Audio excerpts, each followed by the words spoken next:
What's good, y'all? It's Kenny here, out in the wilderness.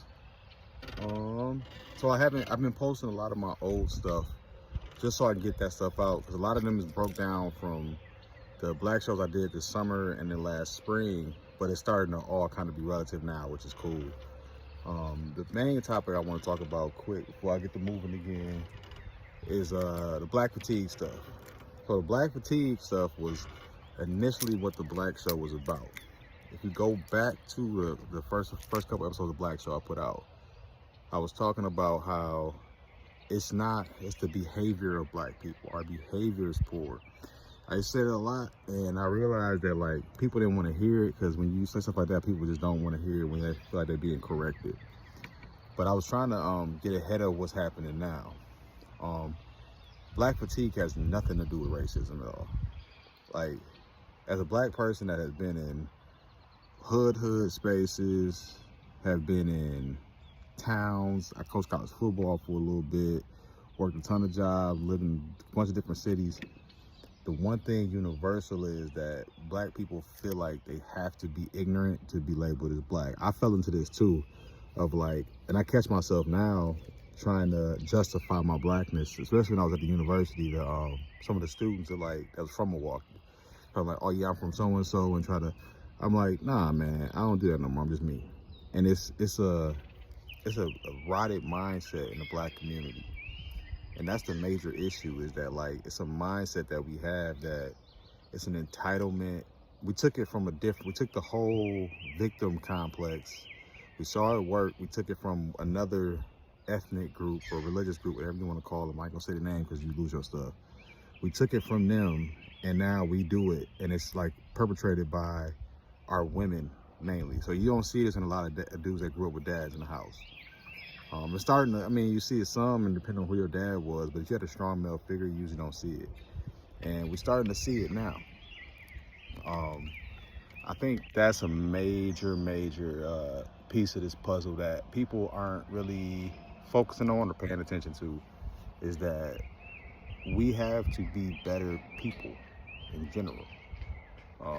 It's no, I guess, my bad, y'all. Somebody just ran past. It's not just us being able to do whatever we want all the time and feeling entitled. It's like this entitlement mindset set in black folks and it's poor black folks. I used to say it a lot with my athletes. I'm like, man, I ain't never, and it just clicked in my head now. I was like, I ain't never seen so many athletes as poor and so entitled. Like, it's not that hard work anymore. It's like, okay, I deserve this because of where I was born. And essentially, man, the thing that I realized with a lot of this stuff is a lot of it is internalized hate, self-hate, racism. And they say people like that. I would say I have more conservative values. Am I on Trump team? No. I don't believe in politicians. I believe in policies. But they say that we have self-hate or call us Uncle Tom. So it's just an ignorance that they don't understand. And it was one post that I had on my Snapchat, and I think I posted on my X too. It was like, dumb people don't know that they're dumb because they're dumb. And that's what I'm seeing a lot in our black community, of even the people that are well educated with doctorates and like all those I went to college, I'm a lawyer, girls, and mainly with the females. They have a lot of education and a lot of certifications, but they don't have a lot of knowledge. Like, if you ask most people that went to college what they learned in college, they're gonna talk about the partying and the fun and then like the stress, but the actual material most can't really talk about. That's why I'm like, college is not a scam. It's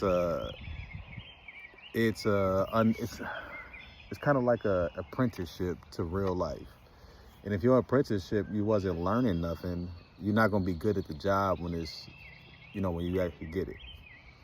So I'm gonna keep taking my walk, y'all. But yeah, I wanted to say that black fatigue is not a racial thing. It's not at all. It's a behavior thing.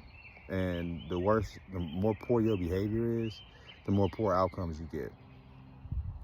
I'll leave it with this. One of my coworkers now was talking about how I'm able to, or I like excel at talking to anybody. I always look comfortable in every environment I'm talking to somebody. I get nervous, all that stuff now. I'm not like an outsider in that of like I'm not nervous or I'm not like, but the one thing I never do is I know I'm competent in what I'm talking about. So if I'm competent in what I'm talking about, then it's no situation where I'm gonna look stupid or nothing, because I may not know something, which is okay. It's okay to be wrong. It's okay to not know stuff. It's okay to like ask questions. But also I know the basic knowledge that I'm coming in with, I put work in underneath to where I'm not insecure about how I speak or how I talk, or I'm not insecure about myself, because I put a lot of work in to become this. So this was something that it just didn't happen. I wasn't just born like that. This is something that I like took time and learned how to communicate better with people.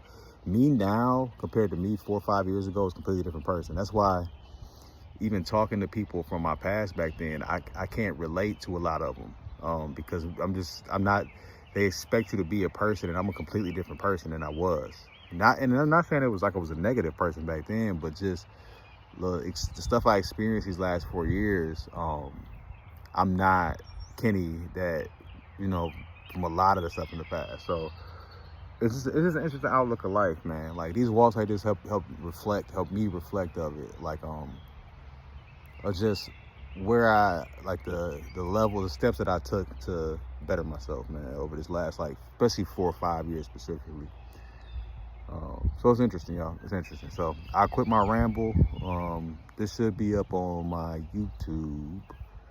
But y'all have a nice day. I might do an actual sit-down podcast episode later, too. But peace.